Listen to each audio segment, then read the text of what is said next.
নমস্কার। আগামী 9 অক্টোবর মহাষষ্ঠী।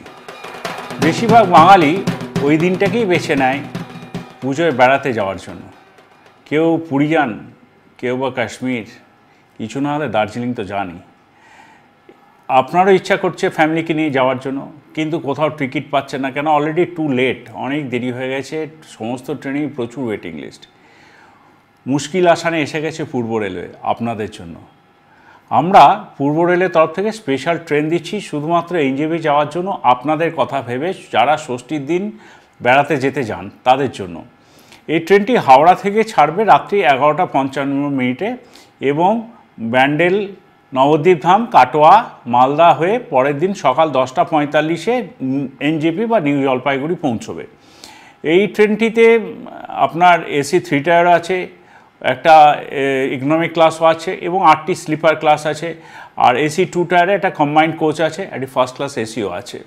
তো ফেরার সময়তেও যারা অলরেডি ধরুন দার্জিলিংয়ে আছেন, এনজেপিতে আছেন, তারাও যদি এখন পুজোতে কলকাতায় আসতে চান তাদের জন্য মানে স্পেশাল ট্রেন থাকছে।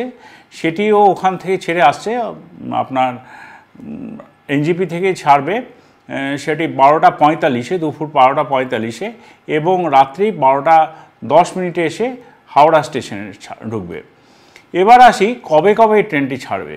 যেটা প্রথমেই বলেছি আপনাদের যে মহাষষ্ঠীর দিন এটা ছাড়ছে, অর্থাৎ 9 অক্টোবর। তারপরে এই ট্রেনটি আপনারা পাবেন 16 অক্টোবর এবং দীপাবলির আগের দিন, দীপাবলি কালী পুজোর আগের দিন অর্থাৎ 30 অক্টোবর। আরেকটি দিন আমরা পাবো, সেটা হলো নভেম্বর মাসের 6 তারিখ। এই 4 দিন এই স্পেশাল ট্রেনটি প্রত্যেক বুধবার রাত্রি 11:55 হাওড়া স্টেশন থেকে ছেড়ে যাবে। আর বৃহস্পতিবার দিন এনজেপি থেকে ছেড়ে আসবে। যারা বৃহস্পতিবার দিন মানে ধরুন এনজেপিতে আছেন বা গেছেন, এক সপ্তাহ ঘুরে টুরে ফিরে আসতে চান কলকাতার জন্য, তারাও তো অনেকে টিকিট পাচ্ছিলেন না, তাদের জন্য এই ব্যবস্থাটা থাকলো।